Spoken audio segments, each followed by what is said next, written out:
voalohany tena koa faly miarabana rehetrarehetra ny vatantenako za Madame Maria amin'izao andro sandrasandratrano zao. Dia misy mandresadresaka dinidinika tokony hoe fa atsika mifampiresaka sy mifampizara. Maromaro ny asa vita tao ao a, dia misy ihany koa ny maro ny fitetezam-paritra izay vita tao ao a. Dia izay ny mahatonga anahy tonga eto amin'ny androandrano zao fampiresaka sy mifampididinika kely amintsika tsika havana ray manontolo. Voalohany anankiray aloha zany a, ohatrany hoe nisy asa vita kely zay tao Majunga satria resaka adina tany, resaka adina karana izy io a, adina resaka hôtely a, kanefa noho ny hoe asa noho ny hoe ny fisian'ny herin-janaharitsika zany a,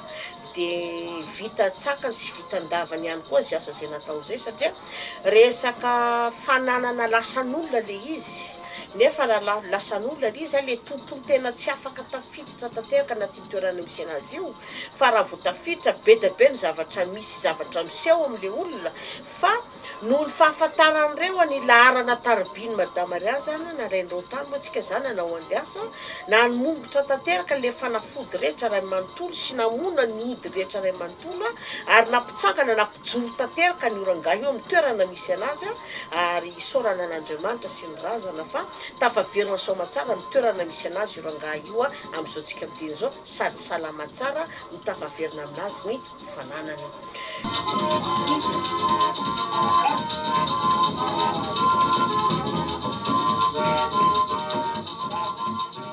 Dia mbola nisy asa anankiray nisy ramatoko Moriana zay koa no tonga avy any en juin izy io a. Ohatrany hoe taraiky kely taty izy mivady nandritra ny confinement fa nanao fitsaboana. Fa ny fitsaboana nataon'ireo dia mihevitra zany izy fa ohatrany hoe aretina tena aretiny be, tena arety mandoza lazan'ilay ramatoa, satria ao anatin'ny kibon'ilay madama ohatrany hoe misy olona mandidindidy zany amin'ny antony ny kibony vavony, tsy afaka miaina tanteraka i ramatoa io fa tena manaikitra, tena manaintaina tanteraka, ohatrany hoe mahatsapa izy hoe misy fery ao anatin'ny kibony io. Maromaro ihany koa nefa zany ny olona nandehana ny taloha tongavany teto amintsika, satria raha ohatra ka nandeha ny fitetezana dia mihevitra izy fa hoe nisy namosavy ilay madama, nefa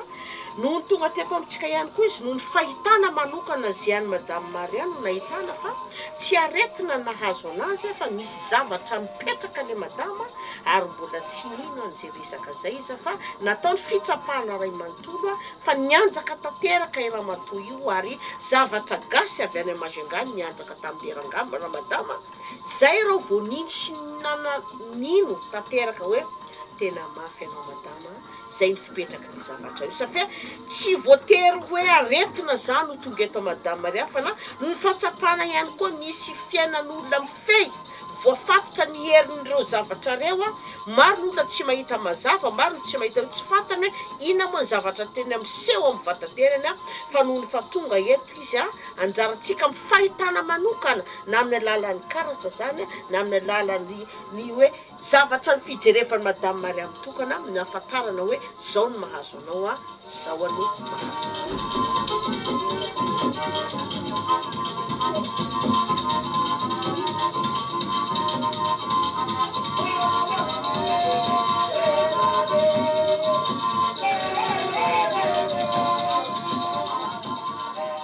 mbola nisy madama anankiray izay ihany koa anatin'ny 17 taona tsy nitafaraka tamin'olona,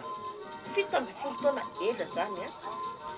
ary mihevitra tanteraka izy fa hoe inona ny mahazo anazy. Izy moa zany fantany izy satria hoe mety misy zavatra mamatotra sy mangeja izy, nefa zany noho ny fahatongavany eto ihany koa no nahafantarana fa misy lolo ratsy mipetraka ny vatantenany, ary lolo ratsy io sahalan'ny hoe zavatra manambady anazy, ka noho ny herin'io zava-doza amin'ny vatantenany io niezaka zany ianao ohatrany hoe hanala n'io zavatra io amin'ny vatantenan'ilay madama sy nampijoro tanteraka ny madama hoe amin'ny andro sy vitany ray manontolo, fa amin'izao tsika miteny zao tompoko nahazo ingénieur le ramatoa, ka didikan'izay maro ny olana maro samihafa zay tonga eto Madame Maria. Madame Maria dia natao hanampy sy hamaha ny olana maro samihafa, na inona ny aretina anao na inona ny problème anao rehefa tonga eto anao miezaka zao satria io ny asa nametran'Andriamanitra anahy, io ny asa nametrahan'ireo razanareo anahy, ka engany aho tanterahako hatramin'ny farany karaha fanarabitana amiko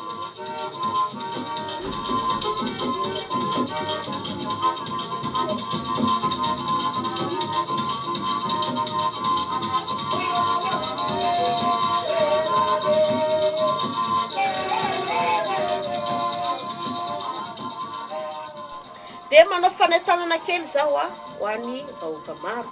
ho an'izay olona matsapa tena fa misy ny olana, misy zavatra mamatotra sy mangeja ny fiainany. Raha zotom-ponao raha sitraponao no tonga eto à Fort du Chêne ny plasy misy Madame Maria, miantso anahy milarana taribiko fotsiny nareo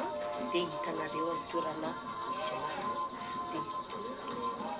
Dia zao zany numéro ahafahanareo mahazo any Madame Maria 034 89 876 07, ao ihany koa 033 14 564 10, eo ihany koa ny 032 77 79 825 32. Reo ny laharana ahafahanareo miantso anahy, na tsonareo maraina na toandro na hariva zao tsy maintsy tonga. Tsika zany tsy mila hoe maka rendez-vous aminao zay Madame Maria, fa rehefa tonga nareo dia tsy maintsy raisiko. Zay zany ny asako.